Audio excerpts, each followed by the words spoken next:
Hello, my friends. It's such a pleasure today to have you here for another edition of our How to Lead Now Experts Insights.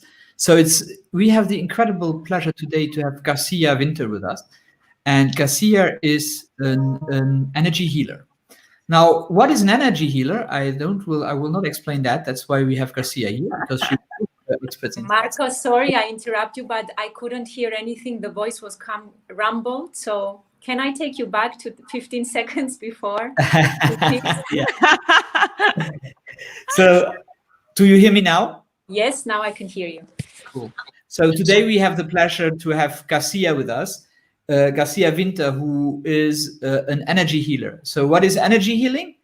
Actually, I have an idea, but that's why we have the expert here to explain it to us. And as usual, these kind of great conversations and free flow sessions, I love to do with my dearest friend, OlgaK. I love OlgaK.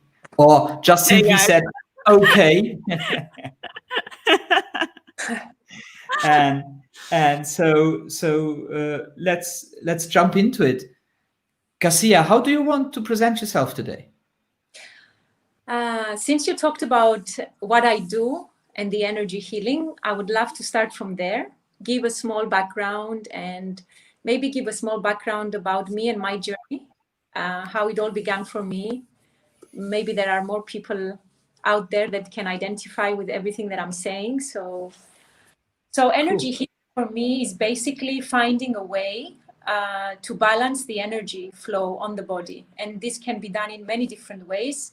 A lot of people use a lot of different modalities, some with a touch, some without, some just with spoken words and different methods.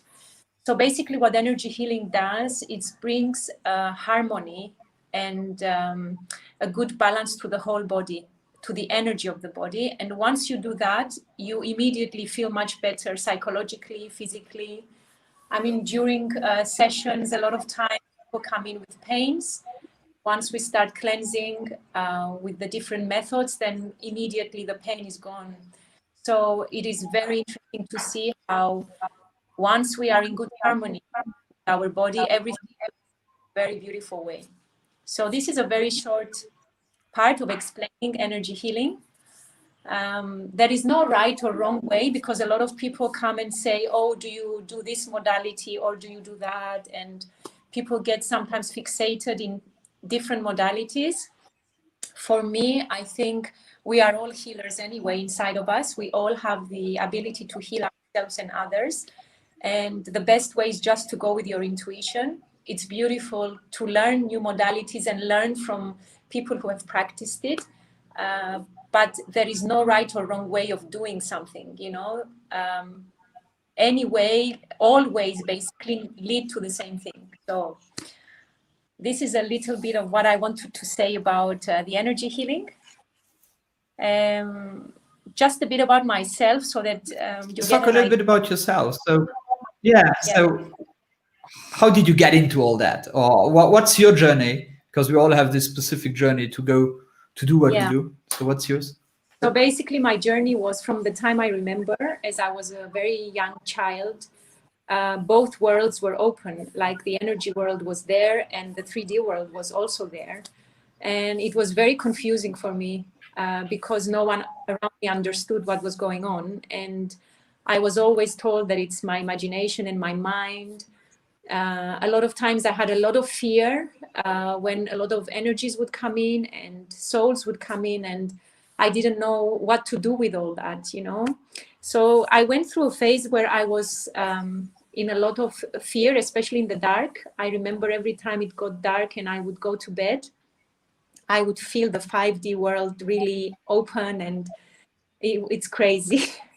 So yes, due to the fact that my family was not into such things, this part of me kind of calmed down and shut down for a few years until I was about 10 to 11 years old. And then it all started again. I was getting a lot of dreams, meaningful dreams. I would feel entities come in and give me messages. I would feel the need to touch someone, and a lot of healing would come out of me, and messages. I would really get a lot of messages in my head. So it just kind of went into a flow of its own. And through the years, I had a lot of guidance from spirit. I was at a phase in my life that I kept ordering books nonstop.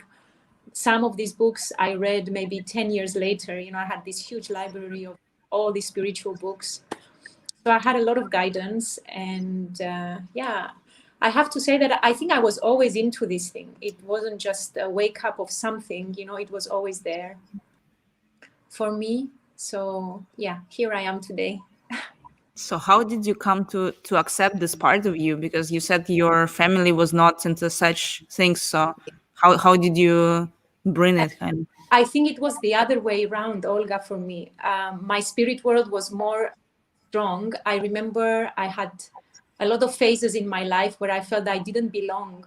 And I felt I didn't belong with my friends. I didn't belong in my environment. You know, I always felt a bit like an outsider.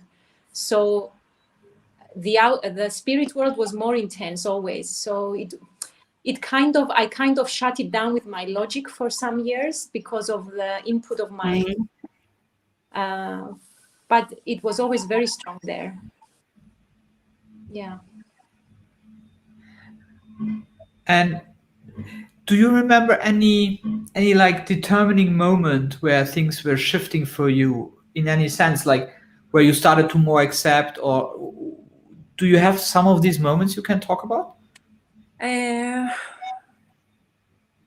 Moments like this were more like my friends would come and we would play. I was maybe like 12 or 13. And then I was always so fascinated to have them sit down and I would hold their hands. I would tell them to close their eyes and I would close mine and I would just try and channel things. At that time, I remember I didn't even know what I was doing, you know.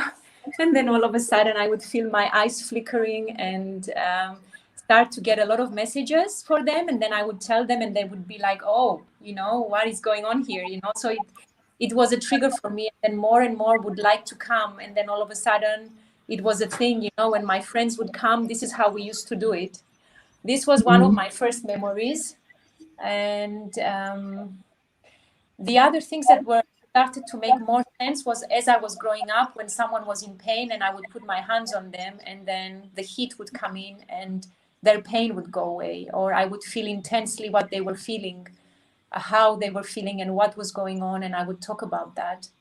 And that was a very big push for me. And I was like an addict to this world, you know, like a drug addict, that really I was constantly, my mind was constantly about energy healing. And yeah, the more experiences I was having, I haven't had something intense that I can remember right now in those years, but I think there was constantly a push from spirit to put me in a direction where showing me the door constantly, you know, this is your direction, kind of. Yeah. So how do you? Sorry, Marco. Go on. No, please, Olga, please. No, I just wanted to ask. So how do you balance it now? Like when you're aware of this other world, the 5D world, like you call it, and the normal 3D world. So how do you find the balance between the two? Well, basically, what I believe that we need to all do is basically I live my life bringing the 5D energy into the 3D world. And I do this through my heart because I believe that our base is our heart center. And if we all go in our hearts, even right now, if we just stop for a moment and take our attention in our heart and feel the peace there and the unconditional love that we all carry, and this we can expand outwards. And I send that out to the world. And also when you are involved with the 5D, you see life on a different. You don't see life anymore as, oh my God, I have this issue, and you know the normal things that everyone goes through. You see life as an audience. So it's always like a play, a drama going on, and you cope much better. And I've noticed also from my clients that when they are more into their 5D life than in their 3D life on the planet, it's much easier for them to grow. I think it's harder to be in 3D, Olga. I think people more when they're in their 3D than 5D. And then you start creating people around you. You're helping people ascend. So people are changing, their life is changing, they're becoming happier, solving their limitations, getting out of their fears, their insecurities, and they are growing and they're giving that growth further down. So it's a beautiful thing. It's, I think, especially nowadays, is the best times now to work with these energies, with all these shifts that are going on. Yeah, so it's not hard to be in a 5D energy on a 3D planet. It's beautiful, actually. Every day is an unknown, you know? You never know. You're always surprised in beautiful. Do I understand right, or maybe to rephrase or to reframe what you said? In order to live a 5D life in 3D, to take these terms, so in order to live a more conscious life in the very real world, you are looking at yourself. So you are aware of yourself and you're looking at yourself. Is that the way how you would describe it, or Yes. is that too simplistic? No, this is a good way to say it, but always being an audience through your heart center, where there is only unconditional love. It's very important, because a lot of people might become an audience to their life through their brain and their ego, and that is not a good place to be. So yes, looking at your life, or whatever is going on in your life today, look at it as an audience and try to understand what it's trying to teach you. Because if we think about everything that we have in our life today is a creation of ourselves, because we are these amazing creators, we need to understand why we have created a situation, for example. Mm-hmm. In order to be able to understand it and let it go, we need to be in our hearts, because that's the purest and closest to our spirit that we can get. So observing life, our life through our heart center as an audience, this is the simplest way I would put it. Yes. So interesting and funny, Marco, no? Because like a lot of times when in coaching we work with clients, we always say like, okay, let's take a moment, let's try to get you out of your head into your heart. Yeah, it's very related. It's like all these modality, and coaching is another modality for light work, as if you do it the way we explain coaching. So maybe just for the ones who want to hear that and understand that better, maybe you can go deeper and explaining why the heart is so important in opposite to the brain. Mm-hmm. I feel that our heart, as I said before, it's where our spirit lies. It's like its nest, you know. If you go on your heart, you will always find your truth. For example, I always tell my clients, I give them a question and I tell them to repeat, for example, I am happy with my life. And their brain might say, I am happy with my life. But if they go and observe their feeling, what their heart is saying, they might notice that there is something there which is not agreeing with that. So your heart will never lie to you. Your heart is a point, it's a startup point. And you can also look at it in the sense that if you have a child who is still not in the brain, you know, a 5-year-old, and you ask them a question, that child will always answer you from the heart and with all the excitement. So I feel that our heart center is the nest of our soul. And also when meditating, it's a beautiful thing to go in the heart, because there you can find your true self and your truth and your balance. And I think that the unconditional love is one of the highest vibrational feelings that one can carry. That's why I always go into the heart. Does that answer your question, or you want me to?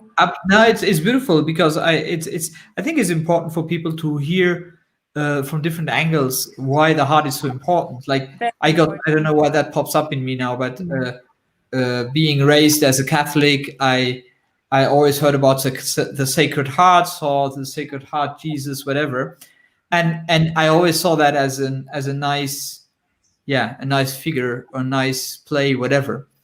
And only a few days ago, when I saw somewhere a picture of that, I related it to exactly what you say now. That at the end, or what is so important, is that every culture, every religion every spiritual practice always goes back to the heart. So it's always important, I think, to explain from all the different angles why and how we see that. That's so I love the way how you explain that. As I said, I feel your heart will never lie to you. Your heart will always tell you the truth. Either you want to see it or not. You can go in your heart and ask yourself any question and go in your heart, and there you will find the answer. And yeah, it's a beautiful place. I love our heart center. Yeah, actually, for that matter, I think a lot back to last year's experience in Malta, where for the ones who don't know that, where Garcia and myself, we were at a week-long retreat, and we met actually the first time, and I miss the open heart. I have the impression that I am not able to open my heart as much as it was open during that week. It was not easy, and it was challenging, and I went through deep shit, but it was just so beautiful. So what would be your journey you would propose to people to get into an always open heart? It's nice that you mentioned where we met in the week-long retreat that we were, because we were at a place where everybody came to work on their inner world there. So everybody was working through their heart. And I suggest to people to, when they're at home, if they don't have the chance to go somewhere like that, or even if when you go and come back, you can start by just hugging your family members a bit more, not just a hug of 2 seconds and then, off you go. Just hug someone, hug them and hold them and see how you feel in their heart, and see how they feel in your heart. And then wake up in the morning and tell yourself that it's going to be a beautiful day today. Use your breath, the breath that God gave us. This is the most precious gift He gave us, our breath. Our breath cleanses us so much. So do some breathing techniques. There are so many different breathing techniques out there. Do the one that you can resonate better with. Go in your heart, see how you feel. Check your heart if there is any feeling there that maybe there is a bit of stress, a bit of sadness. Release it, talk to it, ask it to be released and cleansed. And then start your day by saying it's going to be a beautiful day today, and everything will be so nice and smooth in my life.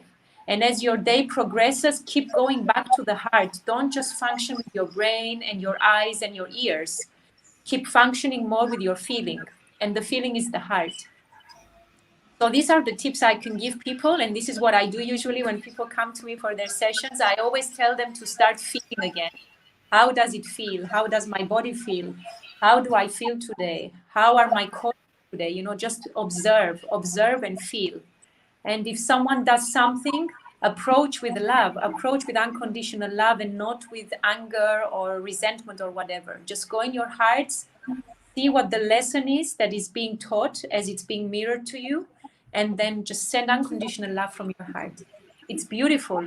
Once people start practicing this after a couple of days, they tell me, wow, things are changing, their colleagues are sweeter with them, their life is changing. It's beautiful. So this is one way to start. Then, of course, there are group meditations that people do in different countries. Maybe some people can join. Yoga classes are beautiful because they have meditations afterwards. Here in Cyprus, we're also creating the group healing days where a lot of people of us come together and we do healings on each other. And the love is unbelievable what goes on. It's beautiful. So yeah, these are some of the tips, some of the ways that people can start opening their heart. So today is a beautiful day. Yeah. Today is the best day of my life. But it's so interesting what you say. Thanks a lot for sharing this. It's like always going to check with your feelings. It's not just about your brain, not just about the logic, but it's checking in with what's going on inside of you. which is kind of difficult modality for a Western world, because like we've been taught, like, I don't know, since we're kids, that we always have to think, and that's the only, you know, modality that matters.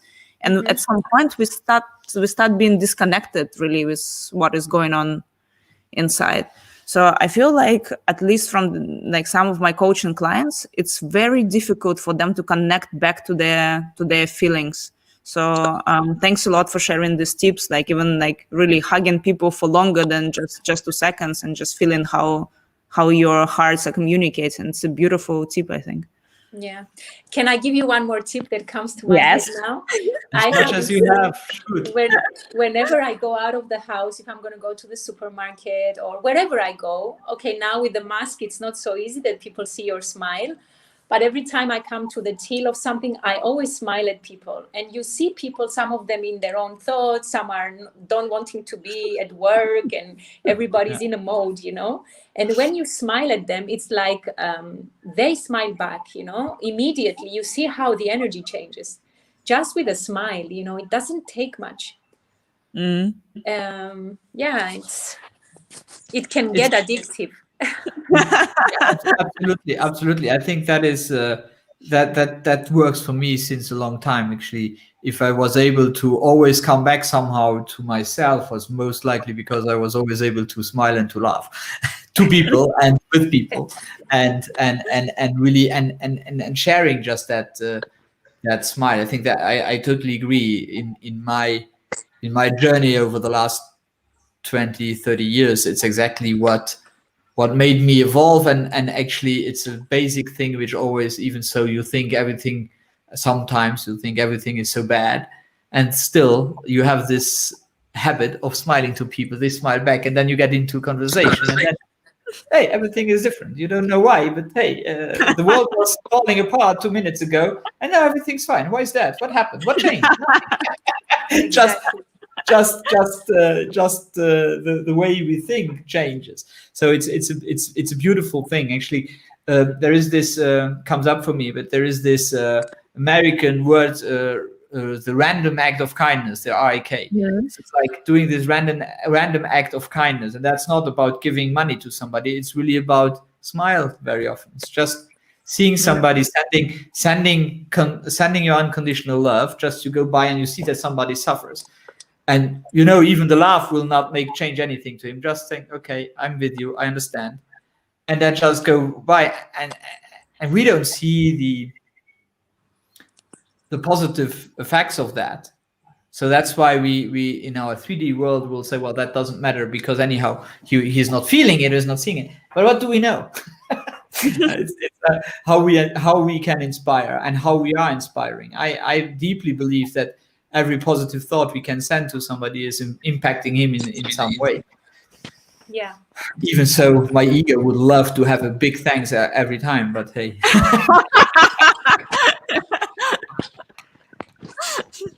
You know, Marco, here I also want to add something else that I always tell people, and it helps them understand as well.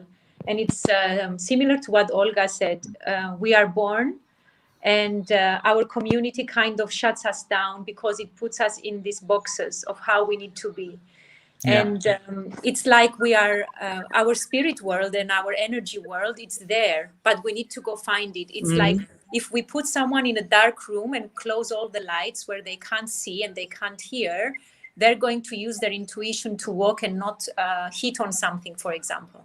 You know, and I feel that this is how most people are today. They just go through their life in a robotic way, waking up in the morning, preparing their kids for school, driving them, being in traffic, going to a job that some of them don't even want to be there. And it's a vicious circle going round. So going in the heart and doing some basic exercises, it's the first step to changing and to waking up. And once we wake up to this beautiful world that is who we are, basically, this is who we are. We're spirit, we're light beings, and we're beings of unconditional love. Once we remember home, then everything starts to change around us. And it's a beautiful thing, really. Thank you for sharing. Wow. And I would, in order to give some tangible, to the ones who are listening are looking at this video. What is your empowering routine in the morning?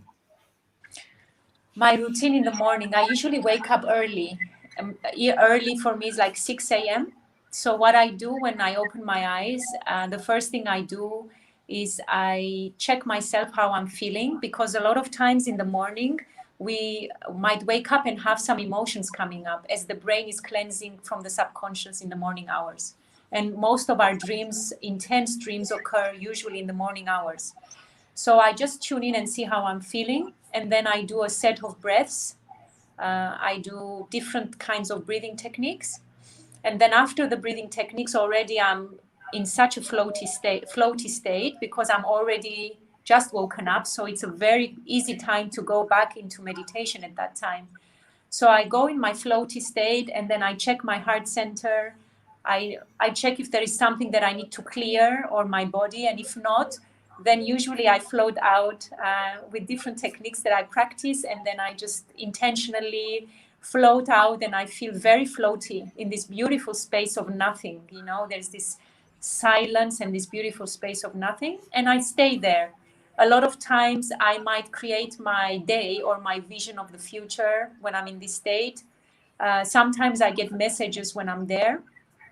And then I have no time restriction. Sometimes I come back and an hour has gone by. Sometimes I'm back and it's only like 15 minutes. So I never tell myself that I need to meditate for a certain amount of time. I just flow with whatever feels right at that moment. So this is how my day begins. And then I will get up. I'm already very balanced by just doing this. I take my dogs and I go out for my walk. And there I do my morning meditation as I'm walking with my ear sets. Come back and then start my day. And everything flows in a very, very calm manner, you know. I mean, people see me in the morning and then they see me in the evening after maybe 8 hours of healing sessions, and the face is the same. Everything is calm, you know. And I always tell them it's not hard, you know. You need to be present. And during my day, I usually go back in my center if I feel that I'm getting stressed because I have like 15, 20 things to do and my brain is getting in the way. I always go back in my heart. And I always tell my heart that I'll do everything on time. I don't need to rush. I don't need to stress. And it's all flowing. And I kind of have programmed myself into this way of being. And it kind of flows now. How did you do it? Did it take you like a long practice to you need practice. Yes, you need practice actually. And I have to tell you how I came to do this kind of technique. When I was 15 years old, I started having panic attacks. And now I understand why. A lot of stress, of course, through my life, because my mother was a very stressful person. She stressed about everything, you know. There are some people that cannot cope. And also I realized that I had gone into programs of stressing about a lot of things. Anyway, so at the age of 15, I started having panic attacks, which were very hard at that time. You know, I felt I couldn't go out of the house. I used to get distressed. My heart would race. I didn't know how to control my own body. I would start feeling that I'm not safe in my body, you know, and this type of things. And then one day as I was sitting down, I got this information to do this, you know, to go inside my heart, feel my heart center, breathe, and start repeating like a mantra that I'm safe in my body, that I release all whatever is creating the stress in my life. And I kept doing it for about 5 weeks. And then all of a sudden, I woke up one morning and everything had just stopped. You know, everything was gone. And I was thinking, oh, I'm not stressing now. My brain was trying to put me in a stressful situation, but I was not reacting to it. And that's when I discovered at that age that affirmations and reprogramming of the mind is a very powerful tool. And I know that you need to practice. You can't just do something for a day or two and then just forget about it and just get on with your life. You need to keep practicing it. And in the end, it becomes so much part of you that it's like you get up in the morning. Why do you brush your teeth? Why don't you forget to brush your teeth? Because it's there. or why don't you have a shower, for example? Because it's there, it's a program. So it's not hard. It's not hard. It just needs some consistency in the beginning. That's all. What I hear you saying, and I think it's really beautiful, is that you had this difficult moment in your life, and you had this, you found a way out of it with some technique, and you linked that, and that's something which, as 15 years old, so it didn't leave you till you're 32 now, and so that is actually. I hope you will laugh.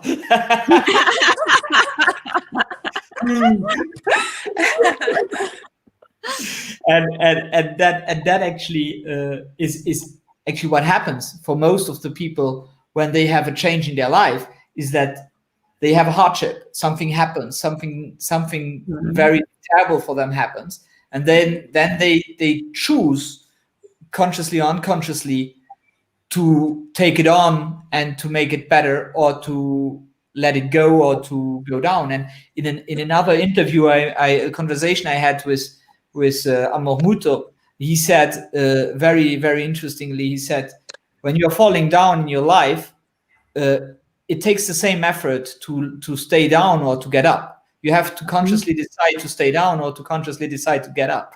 So I rather decide to get up. So what I love is that we have this incredible thing which happens to us, which both of the people will say that's negative. And at the end, this is not negative. It's just a learning where you can decide what you do with it. And to come back to IPEC and our coaching school, nothing has meaning until you give it meaning. And we give meaning to that the way we want. So thank you for sharing. And it's very, very valuable. Now, we talked a lot about healing. We talked a lot about the general part of it, but how would you describe your own healing you do with your clients? My clients. Okay, my healing with my clients as well. I don't follow. I've done some. I've been trained with some modalities, but I'm a person that takes something and then makes it authentic in my own way. So I never have a schedule when someone comes in. Basically, a client comes in. If a client is coming one-to-one physically, because I'm also working with clients online. So if someone is to come to my practice, they lie down and then I just tune into them without, before I start asking them what's going on, I just tune into their energy. I explain to them, because some of them have no idea how energy works. So I give them a brief explanation of what we're going to do. And I always tell people that the biggest gift for my job, which I find very rewarding, is the part where I teach people how to heal themselves and not depend on healers or any practitioner, you know. So for me, I tell them that the biggest pleasure is to teach people how to heal their life. So then I tune into them, I see where their limitations are. And then sometimes I start by a few pressure points. I might put my hands on different parts, or sometimes I go directly in the breath. So we go through a series of breathing techniques, and then I guide them through some affirmations that I feel are necessary for that person at the time, so that I can help them understand and identify themselves where their limitation is. So it's not just me telling them, oh, you know, you have, I don't know, whatever, you have insecurities of being in a relationship, for example. I make them feel it. So in this case, for example, I might tell them to say the affirmation that I deserve unconditional love in my life. And then all of a sudden they're saying this sentence, and then all of a sudden either they start crying or they feel that, oops, something is wrong here. You know, they feel something in their heart. So I identify for them limitations and blockages that they have. And then from there on, I show them and help them while I'm doing a healing on them to put the correct affirmations, to start reprogramming the mind, releasing old programs and old limitations and traumas that people have, so that they can let go of a situation and move forward. So this is usually how my healing sessions go, the one-to-ones or the online ones. And how do you do this online? Because you like can't place hands like on the person, right? Because it's happening in the online modality. So how does that go? Sorry, Marco, I'm like so excited. No, Just it's very nice that you ask, because this shows how energy travels, Olga. You don't need to place the hands on someone. The only reason I do that when they come to me is for two reasons. The one reason is that once I place my hands, they feel a lot of heat emerging into their body and they feel wow. And secondly, a lot of people feel a lot of comfort and love. And a lot of people need that. When I do online sessions, people feel the energy again, because energy travels, you know. We don't have to be physically close to each other to give each other energy. You can send energy if you're sitting in Cyprus to the US, for example, it still works. And even those healings are very powerful, because people are thinking, wow, you know, I feel it, you know, I feel the energy here and I'm feeling this and that. So it's beautiful. It does work very strongly. It's amazing, because now in the times of Corona, when we don't have this or we have not as much this opportunity to maybe be present with each other physically, I think just the concept that like we can send love to people, even like in this modality, you know, like maybe online, maybe through the phone, maybe like through the video calls. It's amazing. You will have to repeat all that, because your voice was completely garbled. I couldn't understand you. Sorry. Yeah, really? Oh, sorry. It's still garbled for some reason. You're still? Me too? You don't hear me neither? Yours is garbled as well, Marco, now. I can't understand. Okay, then that's an internet challenge on your side. Can you hear me, Marco? Sorry? I hear you fine. I hear you fine. Maybe I just say something and maybe it works out then. So now I can hear you. Yeah, I thought so. So OlgaK, shoot.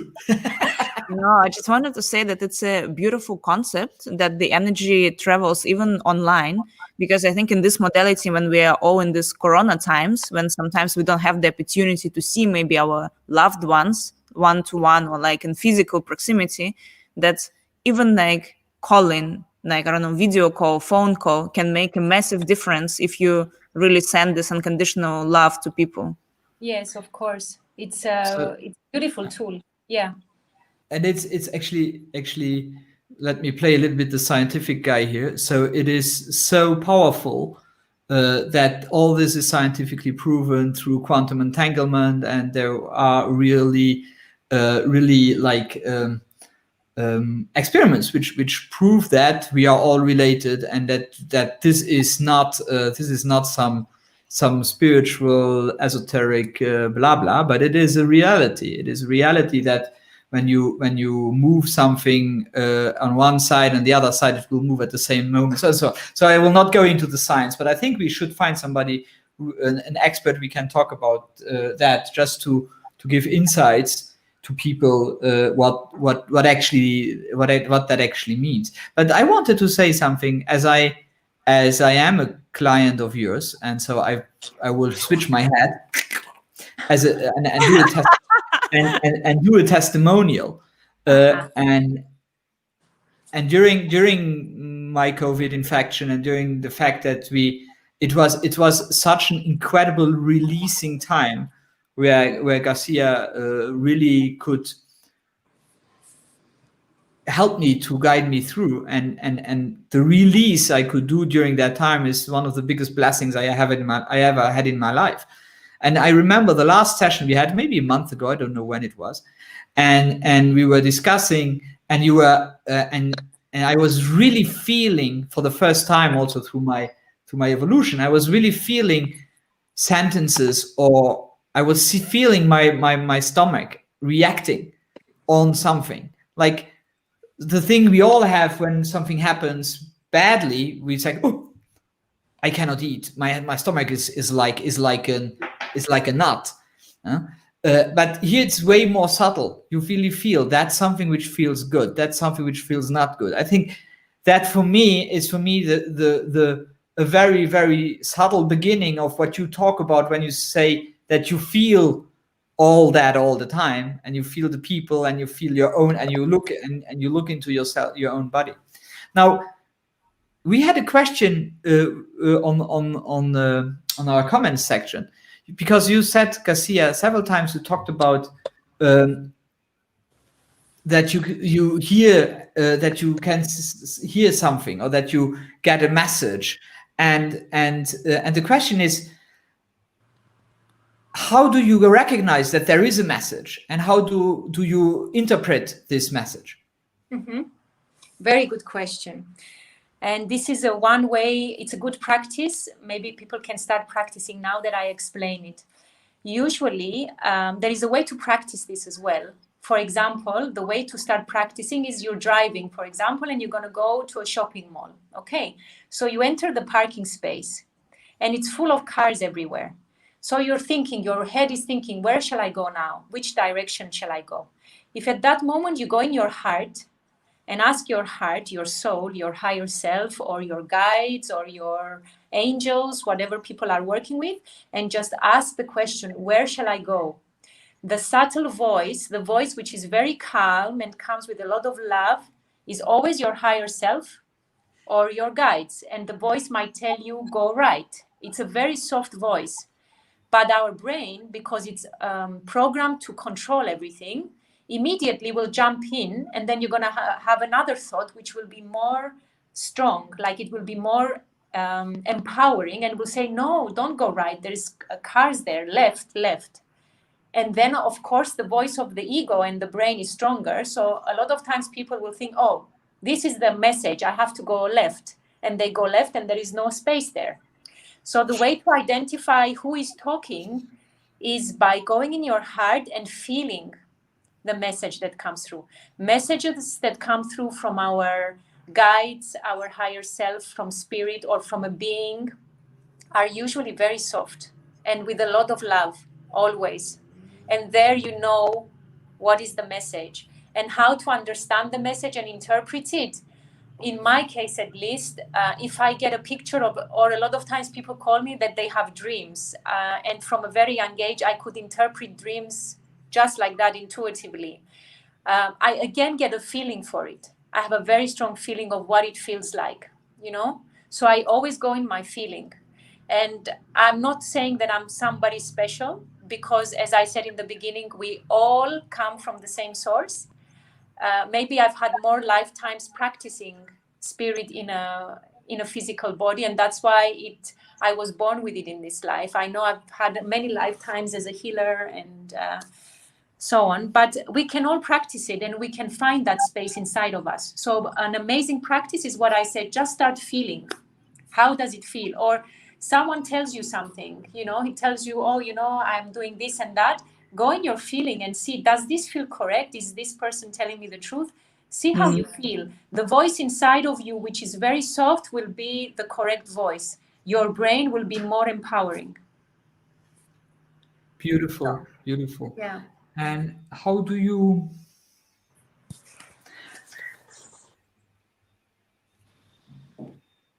The way to get this understanding and to get this interpretation